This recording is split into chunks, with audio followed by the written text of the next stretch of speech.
नमस्कार, स्वागत, अभिनंदन करता हूं दोस्तों। आज हम अध्याय तीसरा भारत का मानसून एवं जलवायु इस अध्याय का अध्ययन करेंगे। चैनल पर पहली बार हैं, चैनल को अभी सब्सक्राइब कर ले, बेल वाले नोटिफिकेशन घंटी को ऑन करें। इस वीडियो को अगर फेसबुक पेज, इंस्टाग्राम पे हैं तो हेमंत ऑनलाइन क्लासेस को अभी फॉलो करें। इससे पहले हम 2 अध्याय का अध्ययन कर चुके हैं।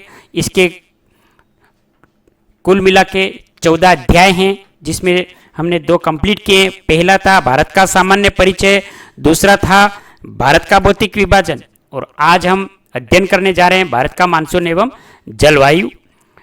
वीडियो को दोस्तों शुरू करते हैं। मानसून अरबी भाषा का शब्द है जिसका अर्थ है मौसम, ऋतु, हवाओं की दिशा में परिवर्तन। मानसून की सर्वप्रथम व्याख्या अरब विद्वान अल मसूदी ने की थी। भारतीय मानसून को कृषि हेतु जुए की संज्ञा दी जाती, क्योंकि मानसून की प्रबलता के कारण कृषि का विकास अधिक होता है। मानसून कमजोर होने पे कृषि चौपट हो जाती है। भारतीय मानसून को देश के द्वितीय वित्त मंत्री की संज्ञा दी जाती है। आम्र वर्षा यह एक पूर्व मानसून बौछार है जो आम की फसल हेतु लाभदायक है, जो मुख्य रूप से कर्नाटक व केरल में होती है। फूलों की बौछार यह एक पूर्व मानसून बौछार है जो कर्नाटक, तमिलनाडु राज्यों में कॉफी के पौधों पर फूलों को जल्दी खिलने में योगदान देती है। काल वैसाखी यह भारत के उत्तरी पूर्वी राज्यों में चलने वाली तीव्र विनाशकारी वर्षायुक्त पवने हैं, लेकिन ये पवने जूट की खेती हेतु लाभदायक है। ये पवने वैशाख माह में पश्चिम बंगाल राज्य में चलती हैं। बारदोली छीड़ा यह असम राज्य में चलने वाली तीव्र विनाशकारी एवं वर्षायुक्त पवने। दोस्तों, ये जो हम अध्ययन कर रहे हैं भारत का मानसून, यह बहुत ही शानदार टॉपिक है जो आपके हर एग्जाम के लिए महत्वपूर्ण है। वीडियो में अंत तक जरूर बने रहें। चीर सम्मत विचारधारा, तापीय परिकल्पना, यह कहा एडमंड हेली ने। आप देखिए, ये उच्च दाब और मैप के अनुसार यहाँ न्यून दाब बताया गया है। जो हिंद महासागर से जो हवाओं का दबाव होता है यह उच्च दाब, और ऊपर से लगता है ये न्यून दाब। ये दक्षिणी पश्चिम मानसून के अंतर्गत आता है।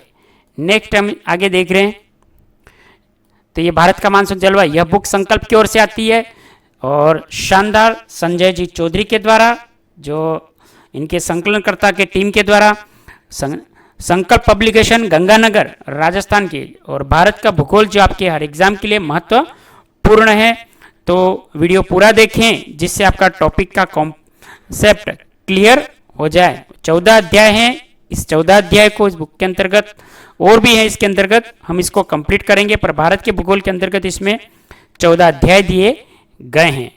तो यहाँ पे है, यह परिकल्पना सूर्य की तापमान की प्राप्ति उच्च दाब एवं निम्न दाब की स्थितियों पर निर्भर है। ग्रीष्मकाल के दौरान उत्तर भारत के तिब्बती पठारों में तापमान की अधिकता के कारण हवाएं गर्म हल्की होकर ऊपर की ओर उड़ती हैं, जिससे निम्न दाब का क्षेत्र निर्माण होता है, जबकि इसकी तुलना में समुद्री भागों में उच्च दाब पाया जाता है। पवने जलीय उच्च दाब क्षेत्र से समुद्री आर्द्रता के कारण पश्चात भारत में दक्षिण पश्चिम मानसून के रूप में वर्षा करने में योगदान देती हैं।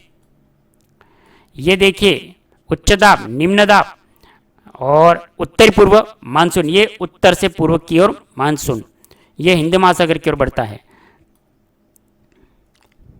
शीतकाल के दौरान उत्तर भारत व तिब्बत के पठारी क्षेत्रों में तापमान में अत्यधिक कम होने के कारण हवाएं ठंडी, आर्द्रयुक्त, भारी होकर नीचे की ओर गिरती हैं, जिससे उच्च दाब क्षेत्र का निर्माण होता है। इसकी तुलना में समुद्री भागों में निम्न दाब पाया जाता है। अतः पवने स्थलीय उच्च दाब क्षेत्र से निम्न दाब के क्षेत्र की ओर उत्तरी पूर्वी मानसून के रूप में गमन करती है। अंतः उष्णकटिबंधीय अभिसरण क्षेत्र, यह सिद्धांत 1950 के दशक में फ्लोन के द्वारा दिया गया। ये देखिए, अंतः उष्णकटिबंधीय अभिसरण, फ्लोन के द्वारा मानसून की उत्पत्ति के प्रमुख कारण दाब पेटियों का विस्थापन। नोट, सूर्य की बदलती स्थिति के अनुसार दाब पेटियों का विस्थापन होता है। जुलाई माह में अंत उष्णकटिबंधीय अभिसरण क्षेत्र में 20 डिग्री उत्तरी से 25 डिग्री उत्तरी अक्षांश के आसपास स्थापित हो जाती है। उत्तरी गोलार्ध में उपोष्ण कटिबंध के उच्च पेटी 40 डिग्री से 45 डिग्री उत्तरी अक्षांशों के बीच स्थापित हो जाती है, जबकि दक्षिणी गोलार्ध की उपोष्ण कटिबंध की उच्च दाब की पेटी 10 डिग्री से 15 डिग्री दक्षिणी अक्षांश के बीच स्थापित हो जाती है। नोट, भारत ITCZ के रूप में निम्न दाब पेटी स्थापित हो जाती है। यहाँ पे देखेंगे आप, यह निम्न दाब दक्षिणी गोलार्ध की दक्षिणी पूर्वी व्यापारिक पवनों को अपनी ओर आकर्षित करती है।